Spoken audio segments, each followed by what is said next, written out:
Warren Buffett, ये नाम सुनते ही दिमाग में क्या आता है? अरबों खरबों डॉलर, है ना? लेकिन सोचिए, अगर ये कहा जाए कि ये पूरी की पूरी दौलत, ये सारी सफलता सिर्फ एक आइडिया पर टिकी है। जी हाँ, सिर्फ एक आइडिया जिसने सब कुछ पलट कर रख दिया। तो चलिए, आज हम उसी एक विचार की कहानी में उतरते हैं जिसने उन्हें ओमाहा का ओरेकल बनाया। और ये बात कोई और नहीं, ये खुद वॉरेन बफे मानते हैं। वो साफ कहते हैं, मैं तब अमीर बना जब मैंने ये समझा। सुनने में कितना सिंपल लगता है ना? लेकिन ये एक लाइन उनकी पूरी जिंदगी की फिलॉसफी का निचोड़ है, और ये वो राज है जिसे आज हर इन्वेस्टर जानना चाहता है। तो सवाल यही है, आखिर उन्होंने ऐसा क्या समझ लिया था, ऐसा क्या देख लिया था जो उस वक्त दुनिया के बड़े बड़े इन्वेस्टर्स को भी नजर नहीं आ रहा था? इसी सवाल का जवाब उनकी पूरी इन्वेस्टमेंट स्ट्रैटेजी का, कह सकते हैं, दिल है।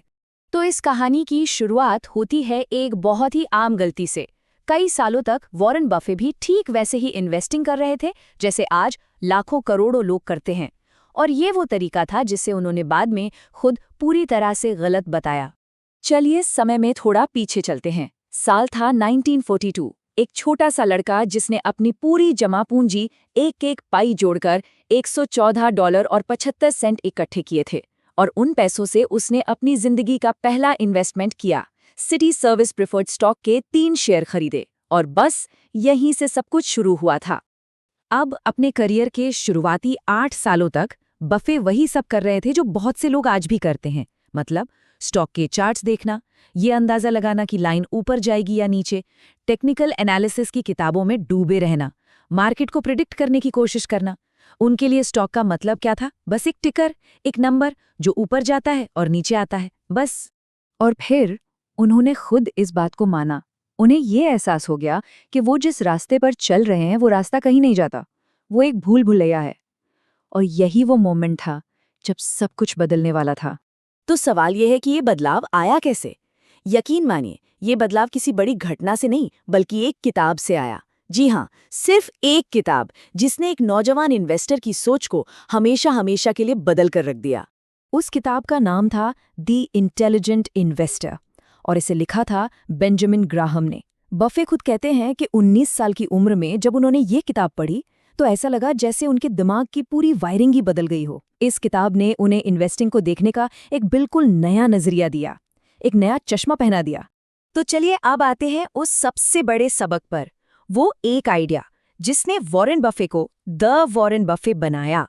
यही है वो अरबों डॉलर का आइडिया। तो आखिर ये नया नजरिया था क्या? देखिए, फर्क सिर्फ सोच का था। एक तरफ है स्टॉक पिकर जो कीमतों के उतार चढ़ाव पर नजर रखता है। मार्केट थोड़ा सा नीचे गया और उसकी धड़कनें तेज हो जाती हैं। दूसरी तरफ है एक बिजनेस ओनर, वो कंपनी की असली वैल्यू पर फोकस करता है।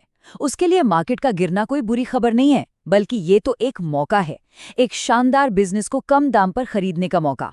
इस पूरे बदलाव को बफे के अपने शब्दों से बेहतर कोई नहीं समझा सकता। उन्होंने कहा, उस पॉइंट के बाद मैंने फिर कभी कोई स्टॉक नहीं खरीदा, मैंने बिजनेस खरीदे जो इत्तेफाक से पब्लिकली ट्रेडेड थे। जरा सोचिए इस लाइन की गहराई। वो एक ट्रेडर से, एक स्पेक्युलेटर से, एक मालिक बन गए थे।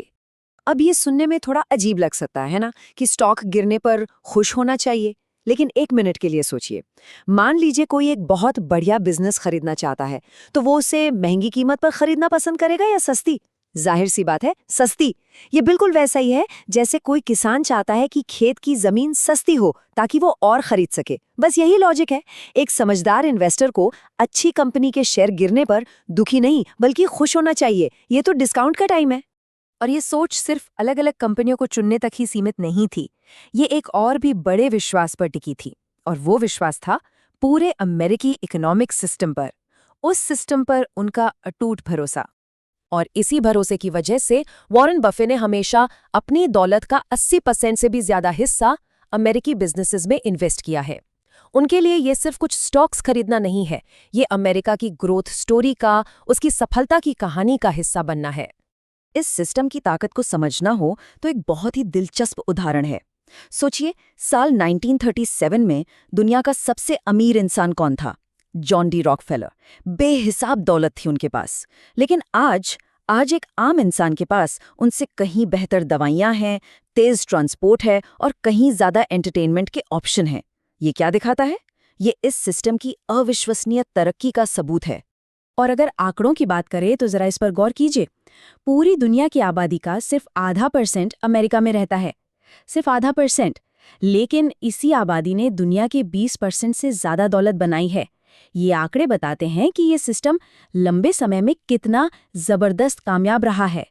ठीक है, तो अरबों डॉलर तो बन गए, लेकिन क्या ये सब सिर्फ पैसे के बारे में है? क्या यही असली इनाम है वॉरेन बफे के लिए? बिल्कुल नहीं। उनके लिए असली अमीर होने का मतलब कुछ और ही है। बफे मानते हैं कि असली दौलत पैसों में नहीं बल्कि कुछ और चीजों में है, जैसे अपने काम से प्यार करना, ये जानना, ये भरोसा रखना कि लंबे समय में जीत पक्की है, और लोगों का भरोसा जीतना। पैसा तो बस इन सबका एक बाई प्रोडक्ट है। असली इनाम तो ये पूरा सफर है। और शायद यही उनका सबसे बड़ा संदेश है। वो कहते हैं, इन्वेस्टिंग में कामयाब होने के लिए कोई रॉकेट साइंटिस्ट होने की जरूरत नहीं है। जरूरत है तो बस सही दिशा की। और इस दिशा का मतलब क्या है? सही माइंडसेट और लंबे समय तक टिके रहने का नजरिया। तो आखिर में ये सवाल हर उस इंसान के लिए है जो इन्वेस्ट करता है, कि वो क्या खरीद रहा है। क्या वो सिर्फ एक स्टॉक खरीद रहा है, एक ऐसा नंबर जो स्क्रीन पर ऊपर नीचे होता रहता है, या फिर वो एक असली बिजनेस का एक छोटा सा हिस्सा खरीद रहा है? जैसा कि वॉरेन बफे की कहानी ने हमें सिखाया, इसी एक सवाल का जवाब सब कुछ तय कर सकता है।